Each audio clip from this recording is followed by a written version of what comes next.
बिस्मिल्लाहिर्रहमानिर्रहीम। सिर्री और जहरी नमाज में सूरह फातिहा का हुक्म। कहते हैं जी, ज़ैद ख़ान इंडिया से पूछते हैं कि डॉक्टर इसरार अहमद रहमतुल्लाह अलैह ने कहा था कि फ़र्ज़ नमाज जो सिर्री होती है इसमें सूरह फातिहा पढ़नी चाहिए, जबकि जहरी नमाज जो होती है इसमें सूरह फातिहा नहीं पढ़नी चाहिए। अगर मैं हनफ़ी होने के बावजूद इस राय पर अमल करूँ तो क्या मेरी फ़र्ज़ नमाज कबूल हो जाएगी या नहीं? ज़ैद ख़ान इंडिया से। ज़ैद ख़ान, डॉक्टर इसरार अहमद साहब का ये क्लिप मैंने भी सुना है। उन्होंने एक बीच की राय निकाली है इमाम शाफ़ी और इमाम अबू हनीफ़ा की राय के दरमियान से। तो इस बारे में एक उसूली बात देखें, समझ लें कि जितने भी स्कॉलर्स हैं इस ज़माने में, तो हर फील्ड के एक अहल हुआ करते हैं। कुछ दिन पहले किसी ने पूछा डॉक्टर इसरार अहमद साहब ने किस्तों के कारोबार को हराम कहा है, तो उसको भी मैंने यही जवाब दिया कि वो भी क्लिप मैंने सुना है कि भाई जो मसाइल का इल्म है ना, वो मुफ्तियान किराम से पूछा जाएगा।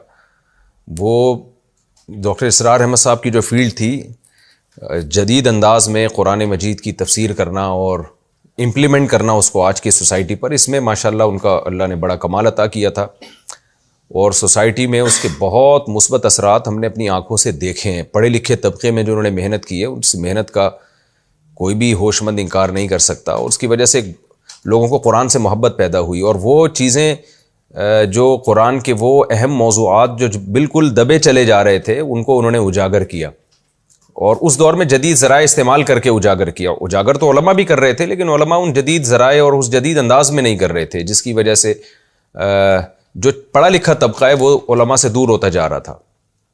क्योंकि उलमा के हल्के थे मखसूस जगहों पे, तो उन्होंने उस ज़माने में जो मीडिया का इस्तेमाल किया, जिसका फ़ायदा ये हुआ कि मीडिया की वजह से उनकी बात दुनिया तक पहुंची।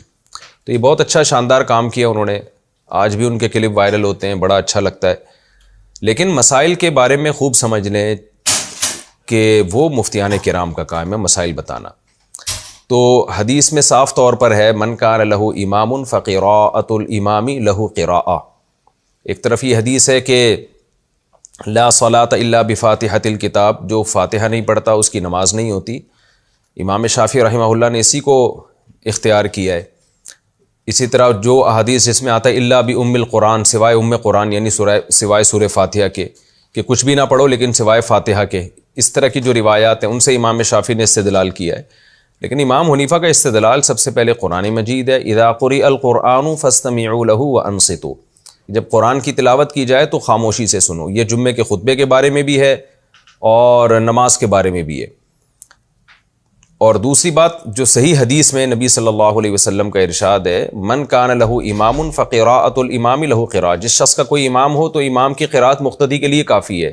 तो इस हदीस में सिर्री और जहरी नमाज में फ़र्क नहीं किया गया कि जहरी में तो काफ़ी है, सिर्री में काफ़ी नहीं है। इसी तरह सही है, मुस्लिम की हदीस है कि इमाम को इमाम इसलिए बनाया जाता है कि उसकी इक़्तिदा की जाए। फ़इज़ा कब्बरा फ़कब्बिरू, जब वो तकबीर कहे तो तकबीर कहो। वइज़ा क़रअ फ़अंसितू, जब क़िराअत शुरू कर दे तो खामोश हो जाओ। वइज़ा क़ाल वलज़्ज़ालीन, जब वलज़्ज़ालीन कहे क़ूलू आमीन, तो आमीन कह दिया करो। तो इस तरह की बहुत सारी रिवायात हैं जिससे इमाम हनीफ़ा रहमहुल्लाह की राय की तायीद होती है। तो एक फ़िक़्ह को फ़ॉलो करना चाहिए, दूसरे पर एतराज़ नहीं करना चाहिए। हर मुज्तहिद ने अपनी बिसात के मुताबिक कुरान और हदीस को समझा और उम्मत के सामने पेश किया। तो अब उम्मत इन मुज्तहिदीन के बराबर नहीं है इल्म में, और आज के स्कॉलर्स भी इन मुज्तहिदीन के बराबर नहीं है। अबू हनीफ़ा, शाफ़ी, मालिक, अहमद बिन हम्बल, ये ताबीईन तबा ताबीन के दौर के लोग थे। पूरी उम्मत ने इनको मसाइल में फ़ॉलो किया है।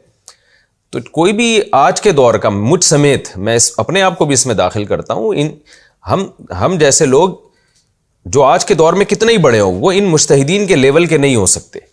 तो इसलिए इन्हीं में से किसी एक को फॉलो करें और फिर मुकम्मल उसी को फॉलो करें। आधा तीतर आधा बटेर बनना ये ठीक नहीं है।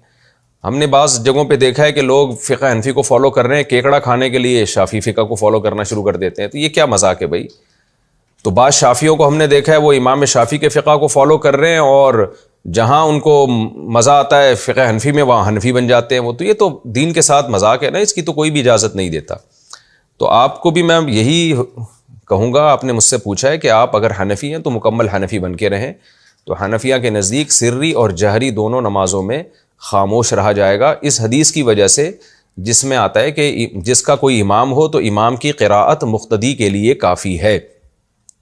तो अब बताएं कि अगर कोई ये कहता है कि इस हदीस से सिर्री नमाज मुराद है, सॉरी जहरी मुराद है, सिर्री नहीं है, तो क्या जहरी नमाज में इमाम की जो क़िरात है, जो सूरह फातिहा है, वो जब मुख्तदी के लिए अगर आप कहते हो काफ़ी नहीं है, तो आगे जो सूरत में ला रहा है फिर वो भी पढ़नी चाहिए मुख्तदी को।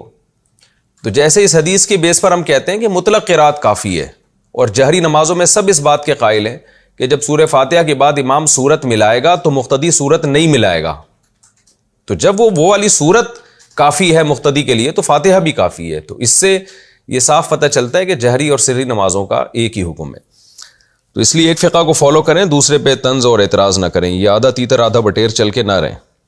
और डॉक्टर इसरार अहमद साहब शुरू में इस तरह मसाइल वगैरह बयान किया करते थे, उसके बाद उन्होंने भी अब इससे रुजू कर लिया था। रुजू का मतलब मसाइल बताने से रुजू कर लिया था। आखिरी जो आप उनके बयानात सुनेंगे तो उसमें वो मसाइल नहीं बताया करते थे, बल्कि लोगों को यही मशवरा दिया करते थे कि आप मसाइल उलमा से